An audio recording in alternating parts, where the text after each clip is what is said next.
From the 28-yard line of Auburn. Bama going left to right. Bryce gets the snap, knee high. Looks, throws the fade route, near side end zone. Got it! Caught! Touchdown, Alabama! Caught by Ja'Cory Brooks in the end zone. And Chris Davis takes it in the back of the end zone. He'll run it out to the 10, 15, 20, 25, 30, 35, 40, 45, 50, 45. There goes Davis! Oh my God! Davis is going to run it all the way back! Auburn's going to win the football game! Auburn's going to win the football game! And Alabama has come from nowhere to defeat the Auburn Tigers in multiple overtimes.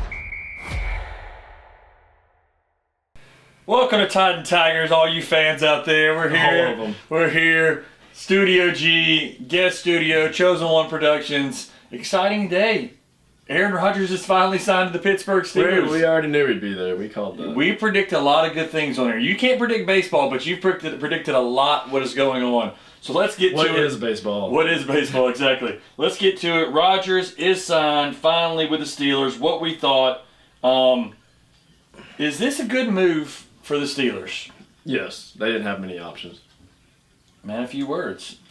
Man, a few viewers, so that I don't get to hear much. Let's go. Could DK Metcalf and Rodgers, you already saw them working out together, could this be one of the best tandems in the NFL next year? I saw one pass, one catch, and he caught it with his chest and then took it in stride.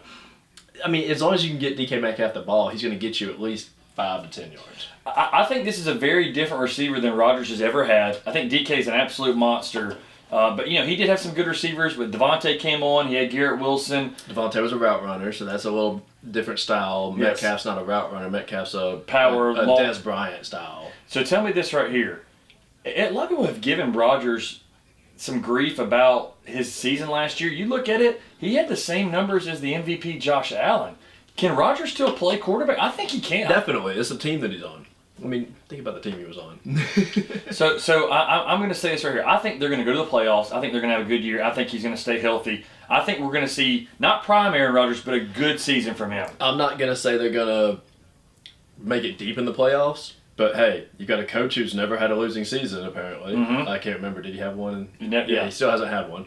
So you got that kind of a coaching staff. He's going to let Rodgers be Rodgers. Yeah. He's going to let Rodgers control that offense and that team and run it. I think they'll make it with another winning season, and then playoffs will end up being their downfall. Who benefits the most from this move? Is it Tomlin to get another year of another winning season?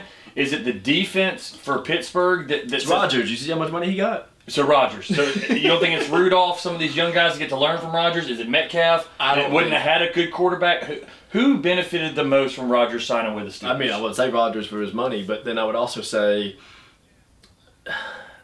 I guess Tomlin, because he's going to get a better winning season than he's had. Okay. But people are going to argue, well, that's because you had a quarterback now. You couldn't do it as a coach. You had to have a legendary quarterback. So. But most good teams have good quarterbacks. Outside of a few, the Ravens and maybe the Bucks and with Gruden, like we had Brad Johnson as a quarterback. All right, side note, he got married. All the publication of all his relationships with all these famous people, and supposedly he got married 2 months ago. Who? Rodgers. He had a wedding ring on when they asked him. He said he got married 2 months ago. Even you didn't know about that. It's crazy. You'd think that, with all the celebrities he's dated, that's why he said he took a little bit longer to sign with the Steelers, because he had some personal things. But he said the guy said he got married. Maybe he's at a different point in his life. To a woman named Brittany. Yeah. So I guess it's just a person he probably met. I think I do remember this from the special that he made. Okay. Wasn't it someone that he met through his ayahuasca stuff and all that? I think that's what it was. So I think he might have talked about it, but not about getting married. I think that was just somebody he had a relationship with. So that's incredible that he's smart enough to keep it all down. Yeah. After the Shailene Woodley stuff, the Lydia Munn, all that. Dana Patrick came out. Yeah. So crazy. All right, moving on. Finals, Game 3. We saw the Halliburton game-winning shot. Game 1, Pacers come back. OKC demolishes them. Game 2. Yeah. Game 3 is tonight. They're already pubbing it on the TV. Does OKC go into Indiana and win Game 3 tonight? Yes. I think so too. OKC's night. I think so too.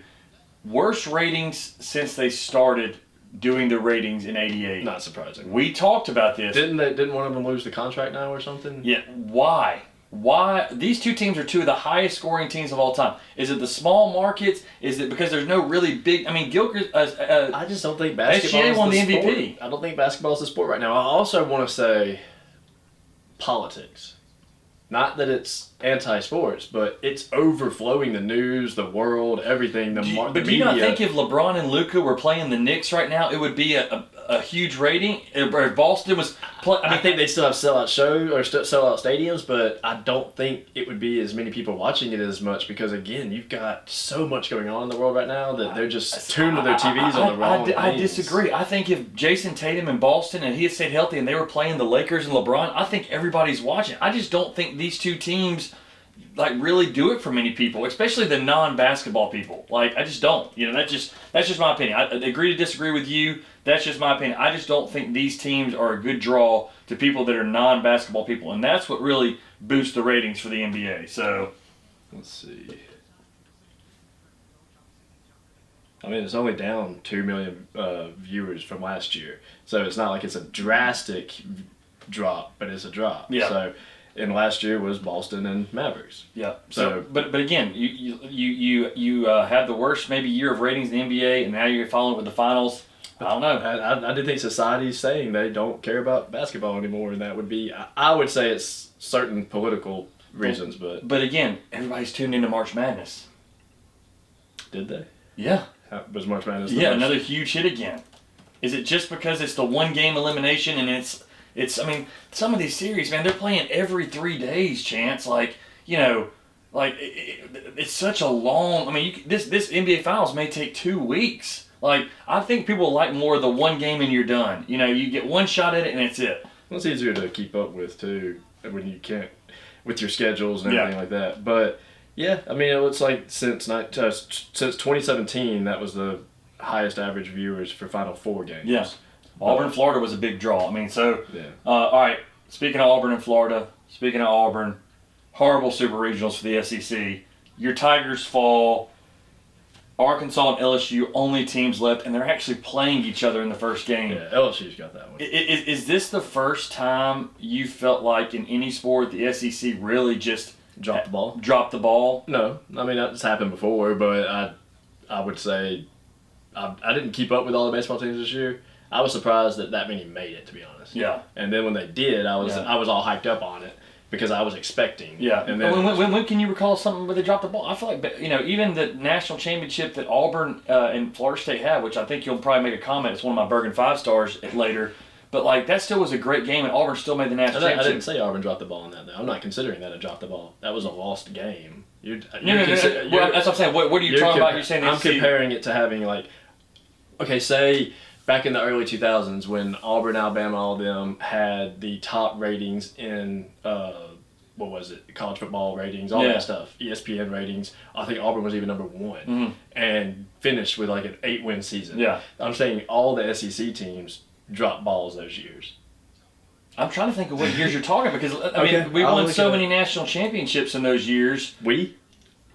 LSU 2007, Florida 2006. Early 2000s, before. Okay, so that's dominated. I said early 2000s. Okay, 2004 was the year we got put number 1 on the damn list.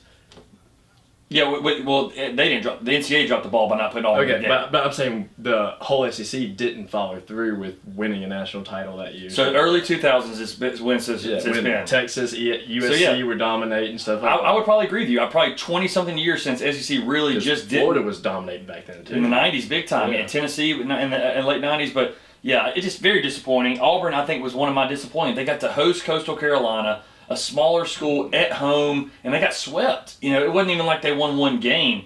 I was hoping Auburn was going to make it. I thought they had a really good team. That was the Friday's game. Yeah, Friday's games, yeah. And then Saturdays. Both games were close games, and well, Fridays, weren't they up a little bit? They were up, yeah. So and then Sundays. It just, to me, wasn't the SEC's best postseason.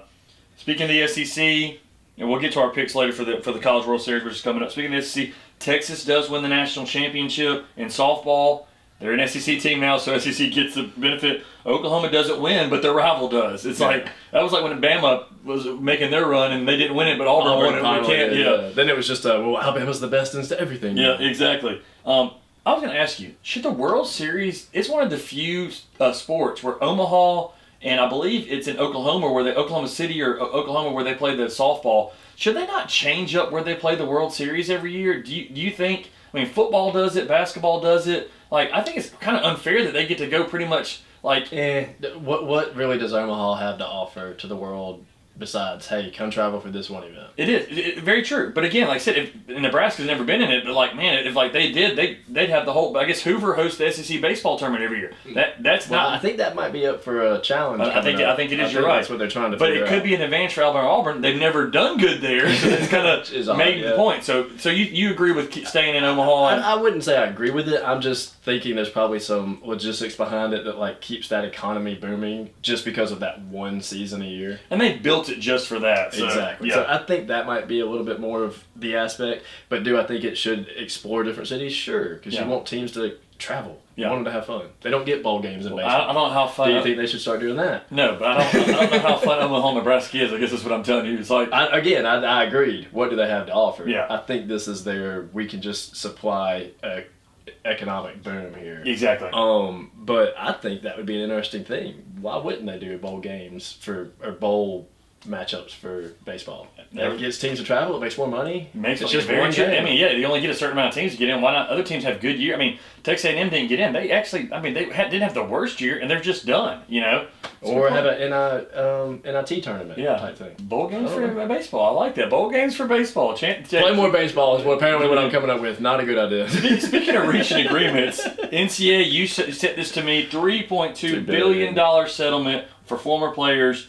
From 2016. Yes, 2016 up, which is, but the thing is if you're going to accept this and agree on this, you've got to go to a $20.5 million salary cap going forward.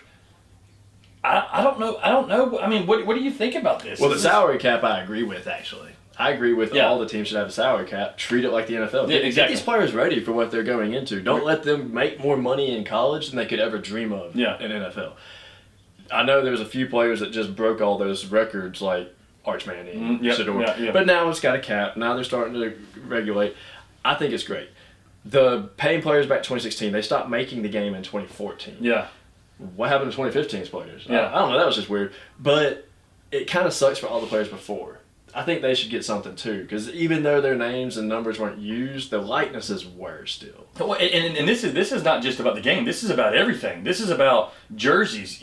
Brandon Cox jerseys that were sold, whatever the case may be at Auburn. Yeah. Like, this is everything. Like, going back to Reggie Bush, like this guy took money in 2005. They finally gave him his Heisman back, but it's like now you're saying it's okay. Yeah. I mean, it would be like baseball saying steroids is okay now. You'd have to let every guy that took steroids back in the Hall of Fame because. That would be a little different. The PEDs, the paying players thing, that's more of they broke a rule that I guess is financial aspect. The other one's more performance and stats. Very true. But I'm saying along the lines of like something's not you get some people feel well so much you can't pay players, you can't do this, and now it's okay to do that. It's like okay then why not? Why punish the players that were doing that back in the day? And those players are going to be smart and sue, I hope. Yes, and make a lot of money. in order to get all this money and be able to give these players, you have to kind of go into their agreement and agree with what they're doing. I think the NCAA, they're saying if they didn't do this, they were going to go bankrupt. Interesting. I think it's really in the hands of the colleges now being like, no, we don't want y'all's money. We're going to go on our own limb now and screw y'all because y'all screwed us for so long. Yeah. That's what they should do. I don't think they will do that, but that's what I think they should do. Well, you saw what the NCAA football game is going to do. They're only after the first year they decided that paying certain teams certain amounts wasn't fair to other ones, I guess, and they saw the usage. So they were using data from all the users that were playing the games and what teams they were playing with and all that. So now they're going to specify that they will only pay teams based off of how much they're used in the game. So you could actually help a school get more scholarship funding if you play with them. If you choose to play with them. So we could put UAB as a dynasty in the real world by everybody in Alabama just picking UAB and playing with them. That's interesting. It's a very interesting way that they're going to try it for this year. And I am interested to see if people try to abuse the system to an advantage for a small school. I think it'd be awesome. Yeah. So I think that's really cool. Yeah, that's really cool, really cool. So, all right, there's your headlines. We got top 10 linebackers this week. We got pick'ems for the World Series, pick'ems for tonight's game in OKC, and of course, Burgin 5 stars, Titan Tigers.